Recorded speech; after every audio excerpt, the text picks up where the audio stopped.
welcome to Who Wants to Be a Voice Actor? The panel all about everything relating to the world of voiceover. Thank you all so much for coming. This is a much bigger turnout than we expected. We're very excited to get underway. It's wonderful. I knew. All right, so first things first. Your checks are in the mail, by the way. Thank you for coming. All right, first things first. Quick introduction. My name is Timber Puppers. This is Edward Bosco, and of course over here we have Malcolm Ray. Yeah, seriously. Well, my job's done. I'll see you guys later. Thank you for bringing all your friends. We are your gracious hosts this afternoon. So, what we're going to be doing here really quickly is we're going to open up the floor to all you folks for a quick Q&A for anything you want to know about voiceover from a beginner's perspective, from an advanced perspective, whatever you want to know. Then once that's done, we're going to call people up to do some live script readings from games such as Dust and Elysian Tale. They know what that is. I guess they know what that is. They know what that is. Yeah. Everybody knows what that is. All right, so let's go ahead and get the Q&A underway. Any questions? Any questions? Wow. You. I think that most people will agree with me when I say that voice acting is a hard business to get into. What are your recommendations for starting out? For somebody starting out, basically do a lot of research. There's a lot of great websites with a lot of great information. The best one out there by far is simply iwanttobeavoiceactor.com. That is all one word. And it's D. Bradley Baker's website. D. Bradley Baker, if you don't know his name, I promise you've heard him. He is literally in everything. Also creatures. He does voices, he does creature noises, great guy, been in the biz a long time, knows everything there is to know about voiceover. And he has this great little website where it literally goes from a beginner's perspective, intermediate, advanced, the full spectrum of D. Bradley's personal tips on how you can get started. As for my own personal recommendation, first, get comfortable with the sound of your own voice. It's super important to be absolutely fearless behind a microphone. The best way to do that is learn your sound, know what it's capable of, and then expand upon it. But first, you have to get comfortable with the sound of it being played back to you, which is honestly, it's a little bit jarring at first, the first time you hear your own recorded voice played back at you. But you have to get comfortable with that sound. Yeah, what he said. Also, marry really, really rich people, because they will support you. That's always great. Or have a really rich relative, if you can do that, if you can pull it off. There you go. Yeah, what they said. Pretty much what they said. And as far as like starting to get into the industry, you pretty much just need to. Oh, yeah. Put it in your face. Yeah, put it in my face. There we go. Yeah, you just need to again do some research. Record yourself, get comfortable with the sound of your voice, and then start. Looking for small roles to do. There's a lot of independent animations going on. It's great in this day and age. Student films is where I started. There are always, any college is going to have an animation department. Be like, hey, I know you're doing your senior thesis. Do you need any voices for it? And that's a really easy way to start building a resume. Yep. Because some of those people, like Cal Arts, oh my God, they're like 2 semesters away from Pixar. Like they're really, really good in college. So that's a great thing to show off, and you've got an advantage because if you're at the college, you know who's working on what. Another, yes, sir. So with the proliferation of the internet and YouTube and stuff, does having your things up on YouTube help? And are there any kind of contracting or bounty board style stuff that's growing that could help you get your foot in the door? I mean, YouTube is huge. I mean, my friend Martin, who a lot of you might know is Little Karibo, he has an entire he has an entire series online called Yu-Gi-Oh! Abridged, and that's all online. That's all he's doing, basically everything. Yeah. I mean, there is a huge market on YouTube. Look how many Let's Players there are. Look how many guys there are just making animations that eventually get picked up, like Breadwinners or Rick and Morty was just a skit that he threw up on YouTube, and now it's like the biggest thing ever. Like that's absolutely, if you can animate and you can do voices and all that stuff. There's absolutely no reason not to put that on YouTube, because if you can get a big enough following, people are going to come to you, and that also starts building your portfolio for whatever it is that you want to do. So YouTube, absolutely YouTube. Absolutely, yep. Yeah. Oh, did you have something? Yeah. Go ahead.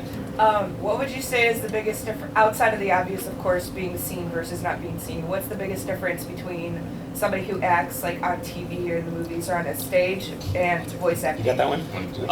My favorite answer to this question was actually Charlie Adler, who is he was the voice of pretty much the entirety of Cow and Chicken. Buster. He was in Rocco's Modern Life. He has been all over the place. Great actor, great actor. And he was asked that exact same question, and he put it basically just as a level of energy. With film actors, it's very intimate, it's very close. TV actors are a little bit bigger. You have to project. On stage, you have to talk very loudly so that everybody in the entire audience can hear you. And animation is huge! You have to be full of energy to do animation. I often put my entire body into any role that I do because these characters have to live. The only way you can make them live is with your voice. You don't have any other tricks. You don't have facial expression, you don't have body language, but you have to convey all of that with your voice alone. So the energy, usually just through the roof. I mean, we've all seen 90s cartoons in general. Like, listen to those characters. Huge levels of energy. I'm actually going to slightly disagree because I'm going to add a caveat. It depends on what you're working on. Yeah. Because there's a lot of video games like Mass Effect or Dragon Age that are very real, very grounded. In my opinion, it's prep time. When you work on film and you work on even I guess when you do your film stuff, you have days, weeks, months, sometimes years to look over that script, to build a character, to understand exactly how you're going to say something. In voiceover, I walk into a booth, they hand me a script and they say, go. I don't have context, I don't know who I'm talking to, I don't know, I'm normally not recording with anybody, it's just, Hanaki says, all right, beep, beep, beep, go. Like I get a Japanese preview in anime, that's great, that's about it. But beyond that, in a video game, they're going to have me like 1,000 lines and say, go. That's just kind of the way it works. So prep time is probably the biggest thing that I've noticed from voiceover versus stage, or even you've done plenty of theater. Like you had time to do blocking and to learn your lines and get off script. Weeks and weeks of rehearsal. And when you do voiceover, they send you a script and say, have this to me Monday, and it's Sunday. Yeah, seriously. You're expected to be just quick. It is the definition of cold reading. It is ice cold Chicago winter reading. That is what that is. What they said. Yeah, they really know their stuff. in the back. Does having a multiple voice, like you can do accents, impressions, and then help? Oh yeah. Big No, it's time. terrible. If you can do multiple voices, no, I'm kidding. Yeah, that's great. Most of the most. I want to do some stuff. Come on. Christopher Walken will get you far. Everybody, I swear, everybody has a Walken. Even if it's bad, somebody has a Walken. No. But the great thing, just a quick side note, even a bad imitation, that's an original voice right there. It's a different voice. Do you guys know who Snagglepuss is? Yeah. That is a offshoot imitation of the Cowardly Lion from The Wizard of Oz. No joke. Dawes has said it before he passed. That's literally what he was doing, is an impression. But nobody hears that and goes, that's the Cowardly Lion. Right, or like Stimpy is like a bad, well, not really bad, but it's Larry Fine from Three Stooges. Yeah. Mm-hmm. Yep. The brain, of course, is Orson Welles, so on and so forth. But that actually sounds kind of close to Orson. You absolutely. When they did like Peas in July, you knew exactly who that was. Let's be real. Fair enough. But no, the more you can do, absolutely the better. I will say though that your normal voice again will be your most valuable weapon. In the back. I got to talk to John St. John at the last convention I went Duke to. Nukem. Yeah, and I asked him like, what is your advice? And he said basically have the ability to do like narration, commercial, and Be versatile. and, you know, so what would you like expand upon that? Like what else? I would say, anytime you're watching TV, even if it's Hulu, when you have that urge to skip the commercial, because we all hate commercials, there's a dude in a booth recording that commercial, and they get paid really, really well. Like, better than animation, better than video games. If you book a commercial that ends up on Hulu or national TV or something during the Super Bowl, you are set for years. That's just the way the industry works. So when you're like, man, I don't really want, I just want to make funny voices in a booth and be in cartoons and games, and you have to be versatile. So when you listen to an audiobook, when you listen to those commercials, even when you listen to trailers, I mean, trailers are a very specific niche thing, but if you have the voice for it, that's all stuff that you can make money off of, and that's all stuff that you can do. So I would agree with John, do as much as you can, and whenever you have the opportunity, listen to as much as you can in different genres. I'm going to add to that and say that most people, when they first start out in this industry, 90% of their voiceover paychecks are from commercials, maybe even more like 95%, quite frankly. I mean, nobody, it's not glamorous doing commercials, but that's really how you have to start out. And again, that's why your normal voice is your most valuable weapon, because especially with today's commercial market, they always want the very casual, conversational, guy next door kind of read for most ads. So that's why that's your most valuable asset. Also, find like niches that you can do. Like one thing that I learned that I could do, and thing that I figured out, and this piggybacks on what D can do, is creature noises. A lot of times in cartoons and in these animated movies, you hear a barking dog, you hear a growling wolf or something. That's normally a person. And it's usually D. Bradley Baker. Who's seen Avatar? Who's seen Korra? Legend of Korra. You guys know Naga? Yeah. Not a sound effect. That's a human. You guys know Momo and Appa? Human. D. Bradley Baker. D. Baker. No joke. Like, that's all him. And like, I just worked on an animated movie, and literally at the end of the session, they're like, all right, we have like 5 monsters that are going to attack this city. Who could sound like a monster? And I literally stood there and went, eh? So for like the next hour, I'm just sitting there growling and snarling and bursting through walls and throwing people through stuff and terrorizing a city. And but that's a niche. Like, they know if you can do that, they can call you in. And on top of doing whatever character you're gonna do, they're like, all right, and you can do these 5 or 6 other like bestial things. Like, so if that's something that you can do it. If it's a commercial, do it. There are niches in the industry that people can find. Things that you do that not a lot of other people can do. And that's just another way for you to make yourself marketable. So, I have this thing where either I have my voice or absolutely do not. There's no in between. So how do you deal with like training your voice, getting more longevity out of tea? Throat coat. Throat coat tea. Or Hulk juice. Yeah. Honey. Honey's a big one. And I mean, daily vocal warm-ups can be a big friend to you as well. Honestly, if you're just, in the shower or something, warm up your voice a little bit. Do a few scales. You don't necessarily have to sing the scales. Unless you're my roommate and you decide to do full-on opera in the shower, which is not okay. Xander. Of course he does. You guys know the Smash announcer, right? Yeah. Okay, well, yeah, him. That's my roommate. Loves to sing in the shower, and I want to kill him. I love him to death, but I will kill him. Well, if I move in with you, I'm going to be doing opera in the shower too, because that's how I warm up my voice. So You guys can take a shower together and just sing opera. How about that? Yeah. Yes. Kind of tag teaming off of what he asked. I heard that lemon is good to help, like if you do, for whatever, get a sore throat or whatever, lemon helps soothe it. But that if you like drink lemon juice while you're trying to perform, it actually makes your voice worse. It's too acidic, yeah. Lemon juice, when diluted, can be very helpful. It's also good for dissolving postnasal drip if you suffer from that. I suffer from that. But yeah, like just raw lemon juice, I mean, that's acidic. Your throat doesn't like acid. Nope. So it's good to find a balance. But yeah, honey tea with just a few drops of lemon, perfect. Or just, I was working on a play-by-play game where I had to literally scream for 4 hours on end. I would do throat coat, and then for the rest of the session, I would do hot water with honey mixed in. That's literally, and I did that 5 days in a row, and they're like, how are you still standing? So that's works for me, but everybody's voice is different. So not everything is gonna work the same on your voice that does on somebody else's. Okay. So take the honey and the water, try the teas, figure out what works best for you, and then just stick to that. And like room temp water. Oh, for sure. Just room temperature water. Yeah, because like I know it's like refreshing to have that ice cold beverage, but it constricts the blood vessels and it just causes your voice to get all tight, and you can't get that that money voice that they want. Uh-oh, you got the money voice. Ah! Malcolm's got the money voice. Well, that's what it's No jazz. I saw somebody in the back. Yes, sir. You and then you. So yeah, back to back.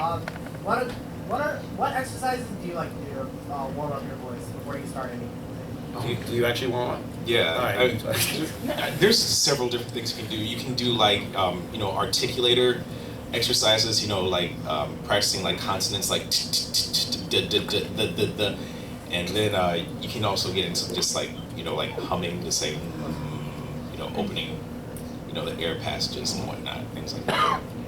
But I mean, like what do you guys? I don't warm up. I don't. I literally like the best. Like sometimes I'll rap in the car on the way to a session because then you can talk really fast. And if I really want to get crazy, I'll rap as Bugs Bunny or Daffy Duck, and that way I can rap in character. But I don't warm up. I'm crazy. I don't know. Do you warm up? Oh yeah, always. Like I said, I like to do a few scales and honestly just a few neck stretches, like this one. Yeah, that works too. We're such a theater actor. If you hold that for a few seconds, it actually opens up your vocal cords a little bit. Do you have your scarf with you? Because it's kind of cold in here. I lost my scarf at the airport. And you, sir? Just asking about online resources that you'd recommend. You said I want to be a voiceactor.com. Are there any like specific YouTube people that you recommend? I would say that Rob's podcast is really good. Talking Tunes with Rob Paulson. That's a great little podcast. Talking Tunes with Rob Paulson. Rob Paulson, the voice of Pinky. Yakko. He brings in people from all across. Like he had Kevin Eastman, who was the creator of the Ninja Turtles. He's had every voice actor from John DiMaggio to Phil Lamar to like everybody, literally anybody that you know. He's had on there. Steve Bloom, Charlie Adler.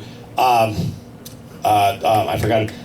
There's also if you guys are familiar with Newgrounds, they do a lot of Flash animations. All of those that have voices, they all get them from somewhere. Now, some of the people do their own stuff, like they're actors, so they do their stuff. But a lot of them don't know actors, so they'll post and say, "Hey, I'm doing this short, like 2-minute film. Can anybody, play a whatever for me?" That's a great way to also build a resume. It kind of piggybacks on the student film thing. You, sir. Yes. When marketing your voice, is it better to market a unique character or unique voice to you, or to parrot something that somebody else has created? Unique for sure. Yeah, your voice. They don't need another Peter Griffin. Right. Everybody likes to do Peter Griffin. They don't. Seth MacFarlane's not retiring, and if he does, Family Guy's going with him. They don't need another Homer Simpson. They got him. They got Dan Castellanetto. So if you do voice matching, that's good for like celebrities. So like if they don't want to come back and dub over the commercial for their movie, I get those a lot. They're like, "Oh, we need somebody to do Johnny Depp for like 2 lines because he can't curse on TV. So we need somebody to come in and say darn." Like that's really good. So if you can do celebrity impressions, like actually spot on impressions, that's awesome. That's voice matching. That's a niche. That's what I was talking about. And that's ADR. So talk a little bit about ADR in general. ADR is a pain in the butt. I'm gonna be honest. Who in here is a fan of anime? Wow. The entire room. All right. Okay. So anime is ADR. I have a. Where is my? Okay, hang on. I actually have an old script. Hang on. Okay. So anime is fun because you have the animation in front of you, but you have to match lip flap. Yep. and it's not meant to be translated into English. Like it's done in Japanese, it's made in Japan, and then they send it over here with a very raw translation. And so they have to take that translation and not only adapt it so that it fits the flaps, but then we have to make it sound like it's supposed to be in English. And it's really, really hard. Like I know a lot of people are like, "Man, this dub is terrible. Where did they find these losers?" And I'm like, it's really hard. And like, who in here likes Cowboy Bebop? Right? But it sounds like it should be in English. Like if you didn't know that was an anime, you'd be like, "Oh, this is a great, really mature English cartoon," or Digimon, or Pokemon. Like all of that stuff is with your Saturday morning cartoons, and that's because they took the time to adapt it and they worked really hard. The way ADR works, for those of you that aren't familiar with it, basically you get a preview in Japanese. You get to see what the original Japanese was like, and then you'll get 3 beeps, beep, beep, beep, and then you go on the imaginary 4th beep, and you perform. And a lot of times you'll get direction of slow it down a little bit, speed it up a little bit. Okay, we have to change the script. There's too many flaps, or there's not enough flaps. We have to add some words, take some words out. And that's kind of the process. And you do that over and over and over again. And you're not recording with anybody. You never record with anybody in anime, mostly with ADR. You're in there alone, and you rely on your director to kind of give you the context. Maybe if somebody recorded before you, you'll have their English line leading you in. But if you're the first person to record, it's pretty cold. So that's ADR. And I can try to find the script so you can see what it looks like, but that's ADR. Well, also ADR can also be very unglamorous. Like you said, coming in to do like 2 lines to voice match an actor, that's, again, one of the very probably the least glamorous aspect of the professional voiceover biz. But again, it's one of those things you have to be able to do. I mean, not everything in the biz is like, all fun and getting to do the great cartoon characters that everybody loves. Like I said, when you're starting out, it's going to be a lot of, ADR, a lot of walla.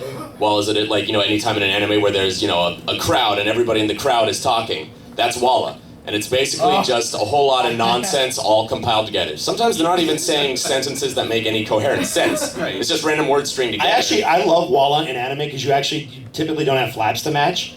Like, all right, so I was working on. Does anybody watch the new Gundam series, Origins? Okay, cool. 1 guy, awesome. So two guys. All right, so I'm in the new Gundam series, but there was a ADR session that we had where we were in an airport, and they're like, "All right, so we have this airport. All of the other actors are talking about their gates and their flights, and then can you talk about something else?" So without even thinking, I went, "Man, I hate the Wi-Fi in this place. Why is it $35.95 for some Wi-Fi up in this airport?" And so I did that for 1.5 minutes, and she's like, "All right, congratulations, you're the first brother in the show."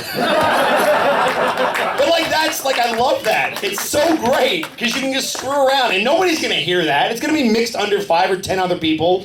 But you just you get to mess around, and I love walla or background stuff. It's so good. Oh my god. And I'm gonna watch All the right, series. so maybe a few more questions, and then we'll get to the script reading. So, you. I was wondering if you had any suggestions for what anybody should put on a demo reel that they're going to put up on like Fiverr or CastingCall.club. Sure. That they want to put. You'll need 2 demo reels, typically speaking. A commercial reel, which is a lot more straightforward. Like I said, again, they'll want the typically like your normal tone, the everyday sort of conversational type of tone, and maybe like some commercials have characters, so you can do a kind of a marketable character voice. They're not going to want anything too off the wall in a commercial. It's going to want to be a marketable character, like an instantly recognizable type of character voice. Now, for your own original character / animation / video game reel, first thing, like this guy said, don't put any imitations on it. Yeah. They don't need a Homer Simpson. They don't need a Peter Griffin. They've already got those guys. So, do you, completely you, like, know your voice. What characters can I do? As an actor, where am I coming from? What type of characters can I fit? And then use those on your character reel. You don't necessarily need to have the broadest character range. For example, H. John Benjamin gets a lot of character work, and he does one voice. Yeah, he does. He's admitted as much in interviews. He's even said, I'm not really that, much of a voice actor guy. I do one voice. So, if you can make that work for you, great, but it's not common. Like, I can only think of one other guy who's made that sort of like, I do one voice work. And Lorenzo Music, yeah. Careful, you guy in Family Guy. The dude that. Oh, Patrick Warburton. Patrick Warburton. Yeah. Patrick Warburton. Yeah. You just gotta sound like you're yawning. Hey, Peter. He just yawn. You can do that voice.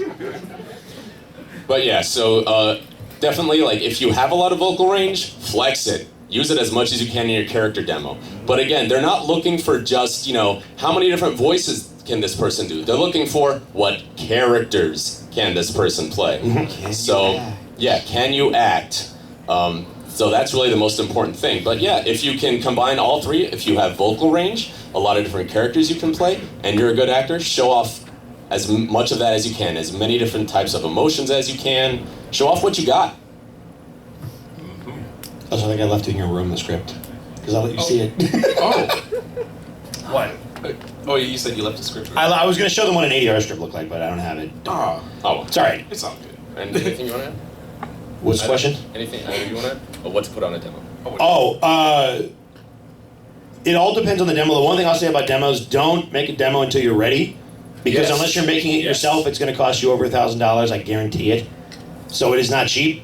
It's like anything else in life. If you want to have like a professionally made reel, you're going to have to pay for it. It's like an artist portfolio. If you want to put that together and sell your artwork, you don't just give it away for free. Like you have to pay for commissions and stuff like that. Putting a demo together is like doing a commission. Like it's going to cost a lot of money to get something really well made. And that's what you want, because it's going to represent the best of what you do. So my only advice for a voiceover demo is, even if you don't have a lot of versatility, show everything that you do well. Show all of your A stuff. Don't be like, oh, here's my A character. This one's kind of okay. It's like a C, A, B, C. No, just do even if it's only like 30 seconds, show off all of your A material and just be like, this is what I do, this is everything I got.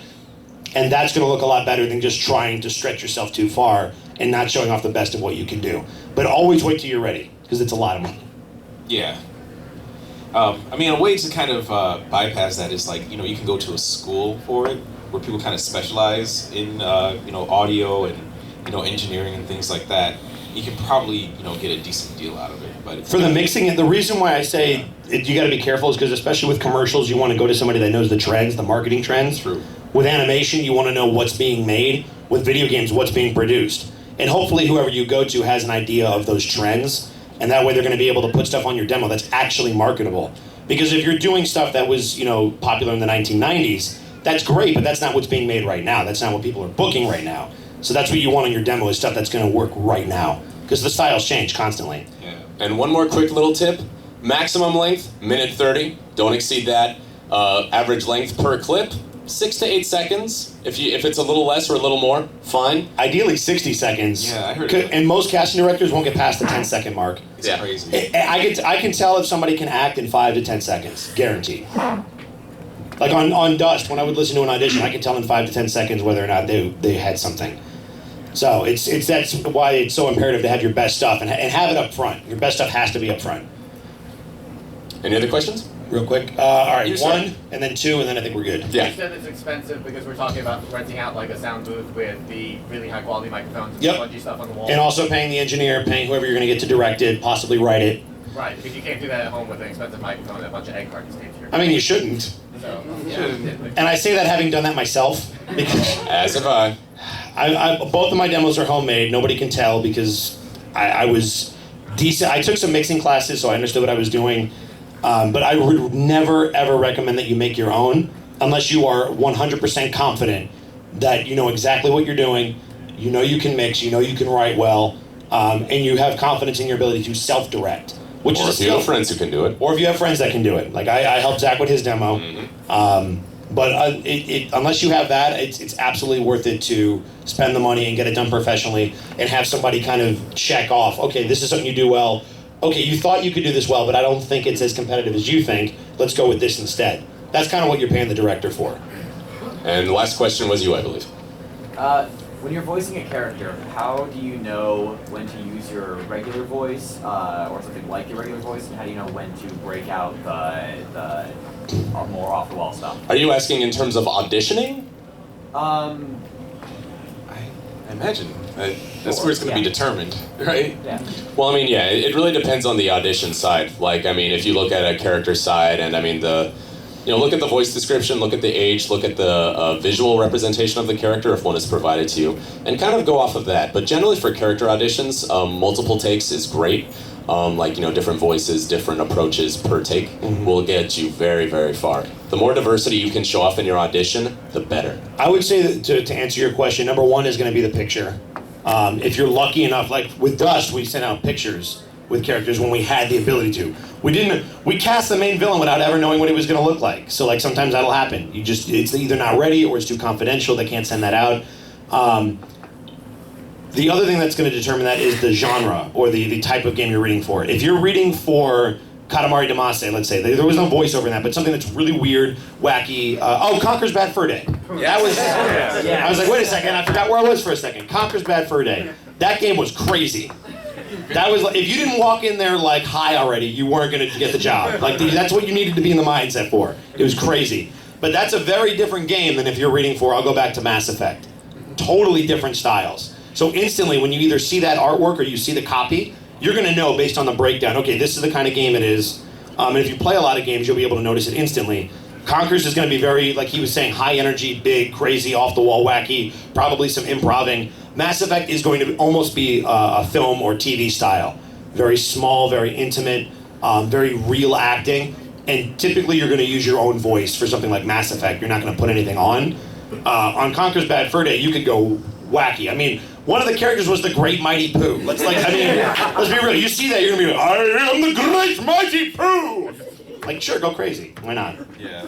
If they don't have a decent description, just kind of like read into the context of the script. You know, if they're talking about like, the Great Mighty Pooh, go have crazy some fun. with it, but if they're like, talking around like a board table, like a board meeting, you're gonna want to play it down. You don't want to. Yeah, Commander Shepard should not sound like the Great Mighty Pooh. That should never happen. As hilarious as that would be. So yeah, use all the information provided to you, pay attention to the context, and go with your gut. Yeah. Do we want to bring people up? All right, let's wrap up the Q&A now and have people come up to read scripts. Let's start with Dust and Elysian Tale. We need 2 men and 1 woman who would like to come up and read. So who wants to read? All right, you pick, Zach. And you, I saw your hand go up, and you, sir. All right, so our first character, Dust, our mysterious hero. Handsome, calm, probably in his mid-20s, and generally soft-spoken. He is unfazed by danger, but breaks his cool demeanor when his emotions run high. Standard American dialect. Which one of you handsome fellows would like to read for Dust? Hold on, give him the whole thing. There we go. Bam. All right. You'll be reading for Dust. There you go. And Fidget, the tiny flying creature who accompanies Dust. She is both the pessimist and the most lighthearted of the trio. She is a frail, slightly nervous, yet fun-loving creature, quick to crack a joke if the mood is right. She has a high-pitched voice and is jumpy when danger presents itself. She is able to peek through the cracks of Dust's emotional armor and generally wants everyone to be happy. She's the only character who would be able to break the fourth wall due to her joyful nature. I don't have a Y chromosome. Yeah! That's the requirement. And Ara, the mysterious talking sword. By the way, this guy, the voice of Ara. I hate that guy. The mysterious talking sword that accompanies Dust. There is a wise, ancient quality to the voice. Ara is obedient and helpful at the same time and has a genuine concern for the well-being of others. While the voice will be augmented digitally, the speed at which he speaks should be fairly normal due to the large amount of dialogue he has.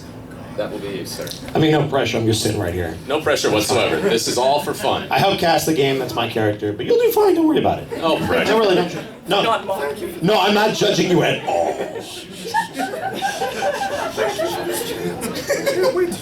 So they're gonna need a microphone. So can I stand up and hold a mic there so that they can talk? Sure. Is that a big? All I right. can just give them ours. You're gonna give them yours? I guess we'll stand up, yeah. No, I'll stand up. Oh. You sit down. You gotta intimidate them. Okay. Are you the real Slim Shady? Please. You said you rap. Oh, wait, no, that was him that rapped. No, that was me. You That was rapped. me. Never mind. I don't rap. And that was just Bugs. Okay. That's how you know you can do an impression when you can rap as them. So what are we gonna give them 30 seconds to look everything over? Yeah, take a minute to look everything over, figure out what you want to do with the character, and then go nuts. Yeah. Let's see. I'll tell you what. Let's take it through. Dust, your last line is going to be "When that time comes, Fidget, it's yours." We'll take it through that, just to get started. It'll be on the second page, so that'll be the last line. All right. Yep. And then once you guys got that, we'll move on to the next part. Real monsters. Real monsters. Yeah, that was a great show. So you guys all having a good time with the con so far?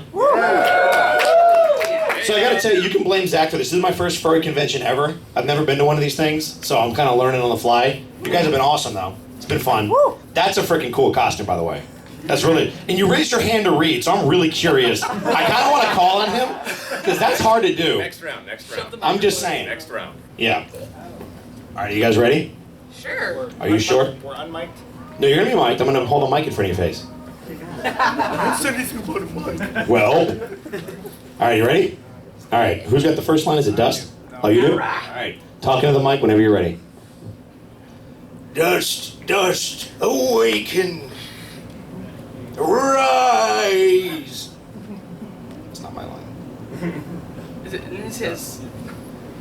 You're Dust. You are. Why have I been summoned? The answers will come. Now rise and claim the blade of Ara. Woo! I made it! Oh wait, the sword says lay dormant for 200 years. And guess who's on duty the day it decides to fly off by itself?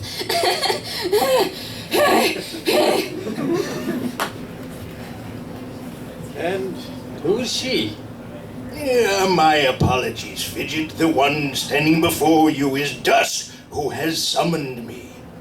Oh, now it talks. This thing is just full of surprises. Your name is Fidget? That's me, Keeper of the Blade, and you're Dust. Dust? That name doesn't sound familiar at all. Nor do I remember summoning this weapon. Your memory will return in time. But we digress. There is much to do. Wait, where are we going? I can't just let you take the sword, man. There must be a reason it came to me. Fine, I'm too tired to argue about it, so I'll just tag along for now. But once this is over, I really need to take the sword back. When that time comes, Fidget, it's yours. Give him a round of applause!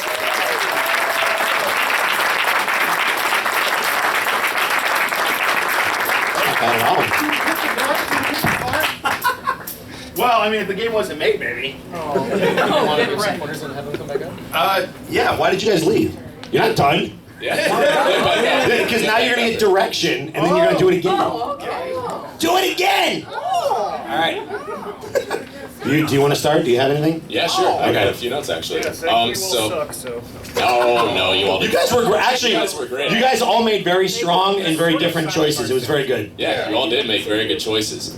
So I think for Ara, loved the voice type. The energy was great. But I think for Ara, I kind of want something a little bit more intimate. Something very sort of like, he's kind of like something fatherly almost. But again, love the voice, but maybe take the energy down a little bit and get something very wise and fatherly. I'll give you. Have Have you seen the X-Men before, the cartoon from the '90s, or the movies? In the 90s. Yeah. Think Professor Xavier for Ara in terms of his demeanor. So low. Yeah, definitely much lower key. He knows more than he's letting on. His whole thing throughout the whole game is I know something you don't know, and it's not malicious. It's just I have a lot of information that you're not ready to have yet, so I have to get you there, and that's his whole thing. Okay. For Fidget in particular, the thing I love that you did, it's called pre-life. When you saw that Fidget was running, basically, or flying in this case, to catch up and find this sword, you started panting, you were very out of breath. I can't tell you how many people on their first try don't do that. Those are really, really good instincts. So you deserve a lot of credit for that. I would say go even crazier with her. Fidget is absolutely bonkers. So up that energy. I would rather you go too far and I have to pull you back. Good, you're good to go. It's just like in Concord. You're ready for Concord back for a day. Perfect. Oh, that's gonna hurt. Yeah, good. All right, so we had Era and... Who knew Killer Instinct? I heard so. Yes. Nice. I'm in that game, so that was sorry. My ears flipped. Oh yeah, you were. I'm Conrad, so yeah. Jeez, yeah. I love Killer Instinct. Oh my God. Sorry. Yes. Sorry. Yeah. Yeah, that's great. All right, and then for Dust, just give it more energy. Yeah, more energy. I would also, because you're basically waking up from this long slumber, you have no idea where you are, you remember nothing. Groggy and... Yeah, try to make him like a little bit groggier so that you're like, I don't really know where I am right now. Not that stone, but yeah. This isn't actually Conkers. Oscar, why don't you take this? I would love to, so I can Figure out who's Make talking. that process a little bit smoother. You'd think I'd have this memorized by now. All right, you guys ready? All right. Whenever you're ready. I'm not first. No, first page. Back to the first page. From the top. From the top. I've already finished. You're good. Ready? Here we go. Dust, dust, awaken, rise. Why have I been summoned? The answers will come. Now rise and claim the blade of Ara. Phew! I made it! The sword lays dormant for 200 years. And guess who's on duty the day it decides to fly by itself? Ugh. And who was she? My apologies, Fidget. The one standing before you is Dust, who has summoned me. Oh, now it talks! This thing is just full of surprises! Surprises! Yeah, it surprised me. Your name is Fidget. That's me, Keeper of the Blade, and you're Dust? Dust? That doesn't sound familiar at all. Nor do I remember summoning this weapon. Your memory will return in time, but we digress. There is much to do. Wait, where are we going? I can't just let you take the sword. There must be a reason it came to me. Fine. I'm too tired to argue about it, so I'll just tag along for now. But once this is over, I really need to take the sword back. When the time comes, Fidget, it's yours. Very nice, guys. Very nice.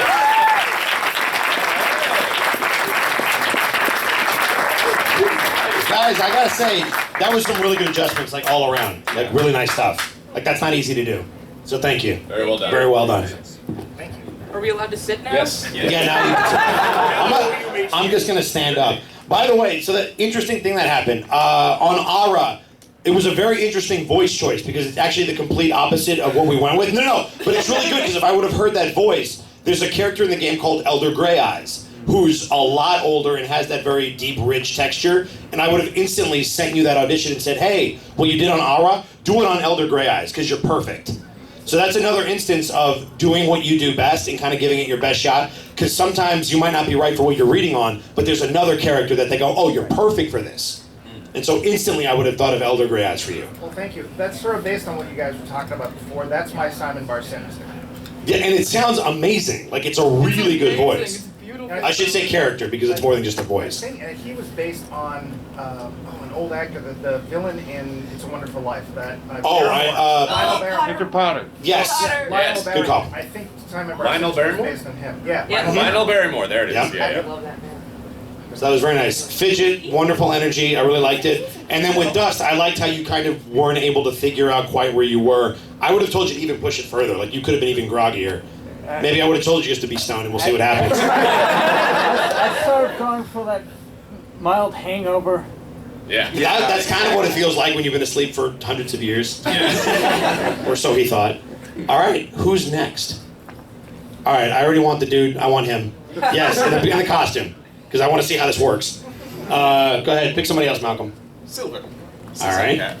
And then we need another lady. You. Yeah! He's a lady. All right. So we already know who you're going to play. Which one of you gentlemen wants to read for Dust?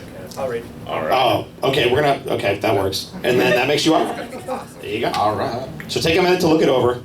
I'm still thoroughly impressed. Same thing they did. Now, you guys have to understand, so like I have a day job, so I play Scooby-Doo at Universal. So I've actually been in one of those things before. I don't know how the vision is in there, but the vision in Scooby is terrible because I see through the nose, kind of, the side of the nose. That's the general consensus. It's just, I don't know how people do it as like professionally, I don't. You enjoyed it, by the way, right? Huh? You enjoyed it, by the way, right? Like, It's hot in those things when it's 102 out. yeah. It's hot. I have a lot of respect for people that can do it constantly. So while the last group did a great job, I want you guys to try your own thing. Don't feel like you have to conform to what they did before. Do your own thing. Do you. Exactly. Or do a really bad impression of the person that just did it. Because a bad impression is a great character. It's a new voice. So if you want to do a bad impression of his good impression of somebody, that'd be... Is it the same lines? Exact same lines. Okay. Yep. I'm just giving you guys time. What? Yeah, and this is also an exercise in taking direction. That's a super important part of being... How often are you on set and they say, okay, that was awful, do it again? no, like most of the time I'm like, okay, that was great, now do it this way. And then we'll do it like 60 more times. It's like, I thought the first one was great, you know? It's like, you know... Well, for you, because I think even more than Zach and myself, like you've done voiceover stuff, but then you've also been on camera. What would you say is the hardest transition for you personally?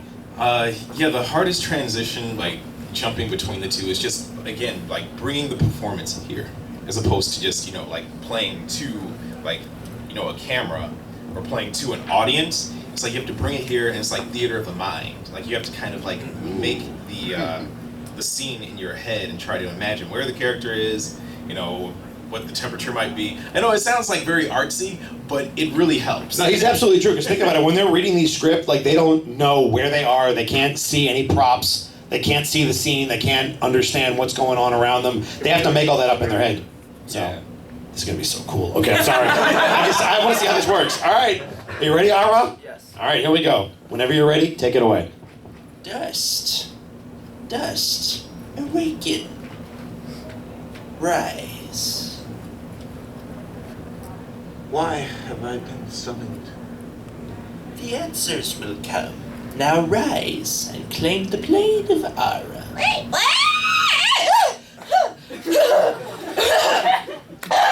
I made it!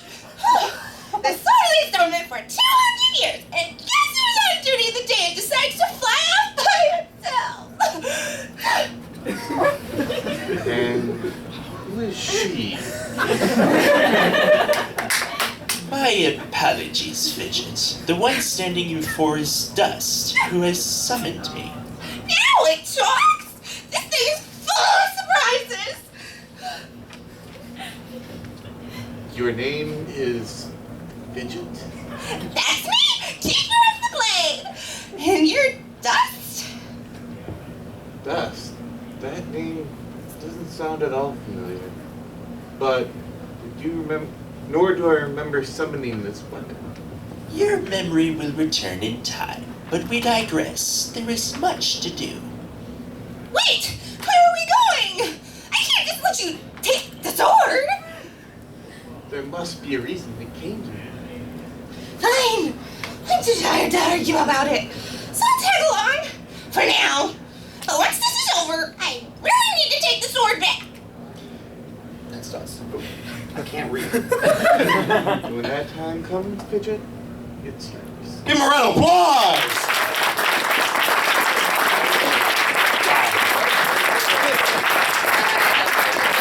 You didn't take the head off or anything? No, we didn't. Wow, all right. Fantastic. Can't bring the magic. Notes? Yeah, that was wonderful. I like what you did. Like, you reacted to Fidget's, crazy, obnoxiousness. And, half the time, and that was a good choice, too, just being zany and bonkers, because that is Fidget. But yeah, like, half the time, like, this is rare. You won't be in the same booth as other voice actors, but in the rare instance that you are, like, being able to play off of each other's energy, that's great acting. Like, that's... Acting is reacting. Yeah. Acting is reacting. And yeah, Silver, it's you made some great decisions. Even though, like, you probably wouldn't be cast for for the voice, the performance in and of itself was, good. You made, the fatherly tone, the cadence. And I like that there was some musicality to it as well. Thanks. Yeah.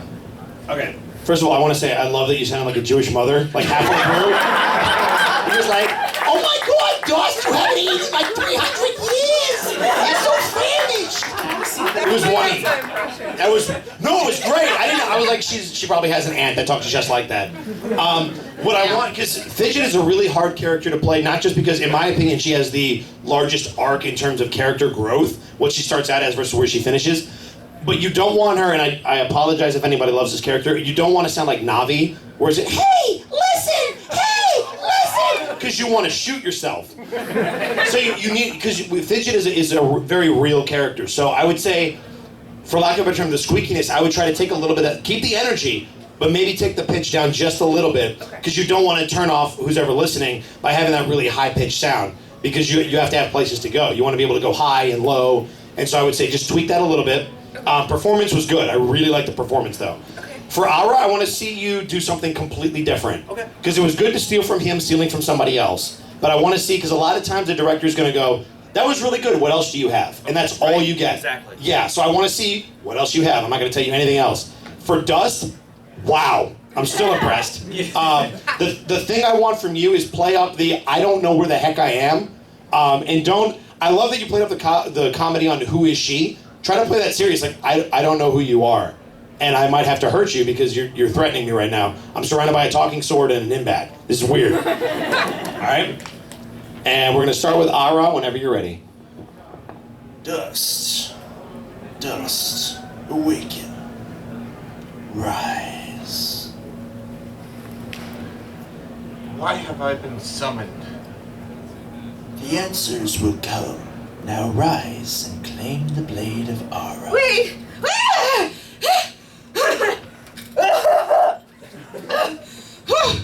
I made it! The swordless dormant for 200 years! And guess who's on duty the day that it decides to fly off by itself? Who is she? My apologies, Fidget. The one standing before you is Dust, who has summoned me. Okay, wait. Now it talks. This thing is full of surprises. Your name is Fidget? That's me, Keeper of the Blade. And you're Dust? Dust? That doesn't sound at all familiar. Nor do I remember summoning this weapon. Your memory will return in time, but we digress. There is much to do. Wait, where are we going? I can't just let you take the sword. There must be a reason it came to me.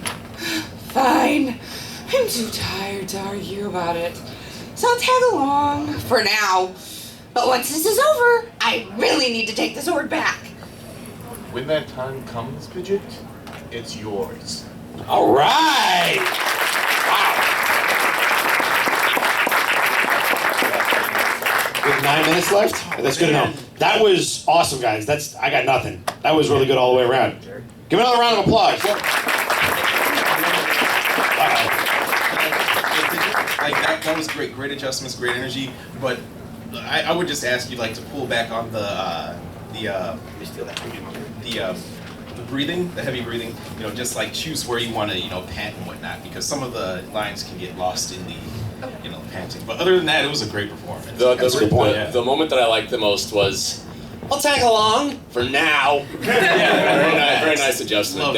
I love tonal shifts in the middle of a line. And that was a very nice tone shift there. Also, I love how it went from Jewish mother to like Valley Girl. It was awesome. It was great. You want to have one more group of folks come up and then wrap this thing up? Yeah, we can do. Did you guys want to do one more group? Yeah. Is that okay? One more. Now hold on. For this, I want a gender bend for this one. Let's gender bend. So we need. Is that a rule? Is that 63? I don't know the rules. Okay. So let's have 2 ladies and 1 gentleman come up and read.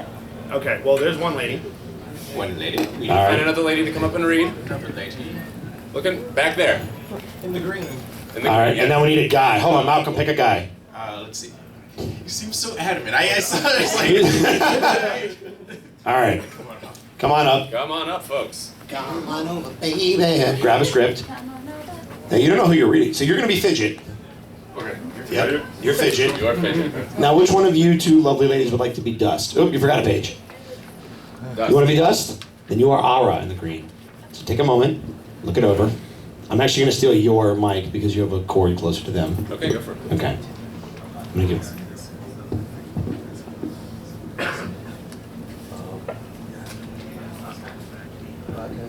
So while they're looking over the script, does anybody have a quick question that they want answered while we're here?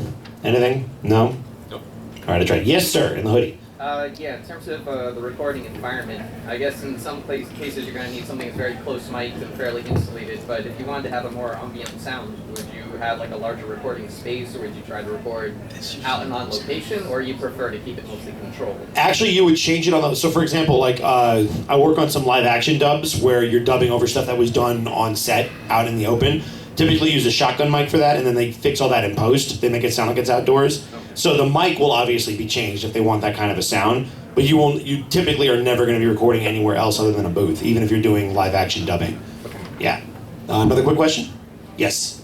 Are agencies in play at all, or is it really all freelance? Like once you get out there, it's the network of who you all the big stuff is agencies, and that's like that could be a whole other panel in and of itself. But when you're just starting out, typically you're getting stuff through your own contacts or people that you know. Though there are small agencies out there, they're usually known as boutique agencies, where it's local to one area. Like for example, I'm with a lovely agency called In Both Ears who operate in the Pacific Northwest. They're not that small though. They got Porky Pig on their roster. I'm just saying. That's true, small-ish. But I mean, there's the really huge ones in LA that distribute a lot of work. But typically, if you're just in like a local sort of area agency, that's going to be more the commercial stuff. So you're going to be preparing to do a lot of that. And even then, in that case, it's still technically freelancing because you don't know how often you're going to be booking a role. So it's still, you're kind of pursuing it from that same freelance mindset. So you really can't count on anything. But those agencies are extremely useful for making your way to the bigger agencies. And some people even stick with those boutique agencies, once they're in, SBV in Los Angeles, just for example. So, yeah. All right, I'm stealing this. You can use that.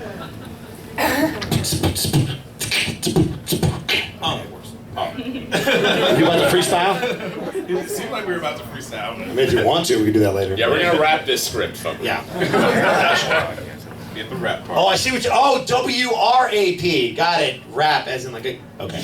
That was funny. It was a joke. It was a pun. Okay. Are you guys ready? You need a minute? You good? All right, you were Ara, correct? Dust. You were Dust. Ara. Oh, you guys confused the heck out of me. No, it's good. I'll figure it out. I mean... All right, there we go. That's a little better. Look, I have more slack on the cord. How is this a shorter cord? I can't win. All right. Ara. Yes, okay. So you're going to start. Ready? Here we go. Dust. Dust. Awaken. Rise. Why have I been summoned? The answers will come. Now, rise and claim the blade of Ara. I made it.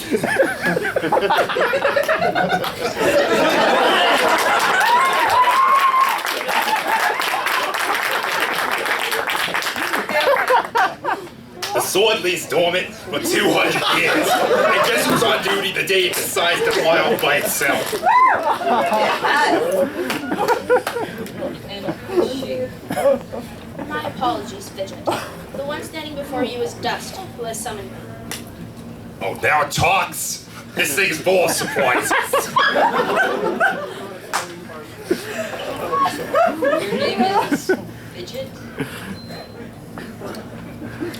That's me, Keeper of the Blade. And you're Dust? Dust? That name doesn't sound at all familiar, nor do I remember summoning this weapon. Your memory will return in time, but we digress. There is much to do. Wait, where are we going? I can't just let you take the sword.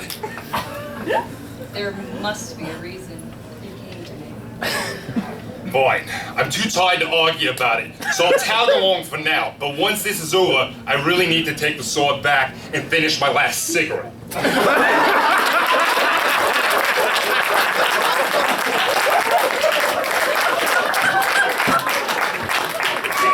About 30 years, I need to get my last dragon. When that time comes, Fidget, it is yours. Give a round of applause!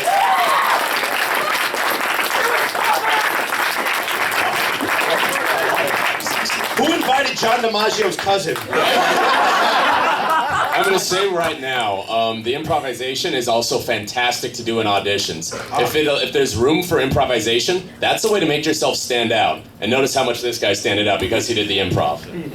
It's not because I'm like 6'5" or anything. It's totally not. I also like that you didn't try to do some kind of girly voice. You stuck to what you knew, and it was hysterical. So thank you.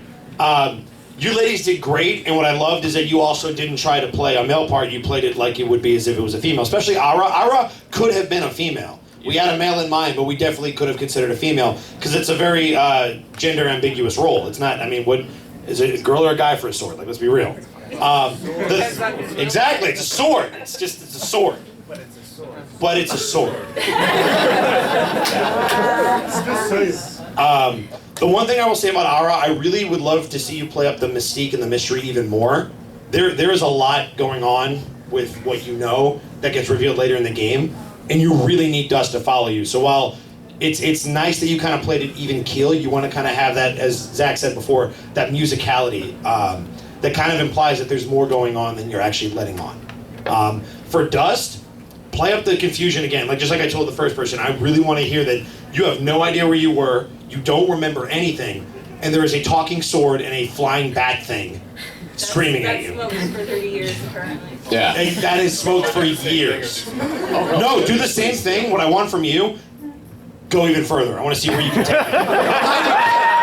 If we're going to do it, let's go all out, baby. Let's do it. And another note that I would like to make is, again, we mentioned earlier, acting is reacting. React a little bit more to Fidget's ridiculous energy this time. I think that'd be a lot of fun to see. I want to see how you two play off each other.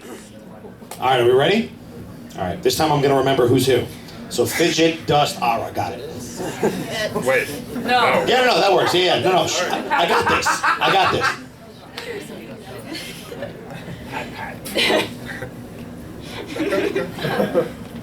Dust, Dust, awaken. Rise. Why have I been summoned? The answers will come. Now, rise and claim the blade of Ara. Oh, I made it. The sword lays dormant for 200 years, and guess who's on duty the day it decides to fly off by itself? And who is she? My apologies, Fidget. The one standing before you is Dust, who has summoned me. Oh, now it talks. This thing is full of surprises. Your name is Fidget. That's me, Keeper of the Blade. And you're Dust? Dust? That name doesn't sound at all familiar. Nor do I remember summoning this weapon. Your memory will return in time, but we digress. There is much to do. Wait, where are we going? I can't just let you take the sword. There must be a reason it came to me. Fine, I'm too tired to argue about it, so I'll tag along for now. But once this is over, I really need to take the sword back and finish my last cigarette. When that time comes, comes, Fidget. It's yours. All right. How much time we got? Yeah, we're like 3 minutes. Oh yeah, we are 3 minutes All right. over. So unfortunately, Thank we you guys have so to much. wrap things up here. Thank you all so much for coming. This was a great turnout. You've all been wonderful. Thank you so much for showing up, everybody. Yeah, and if you liked this panel, go ahead and submit for, let the chairman know. I think you would just go online, right? Yeah, on Twitter or whatever. Yeah, let it be known that you want, more programming like this. And we'll gladly. And I will say this, we're going to go out in the hall in probably like 2 minutes when we all pack up. So if you want to talk, we're going to do it outside. We just don't want to hold up for the next panel. But yeah, we'll be around. So definitely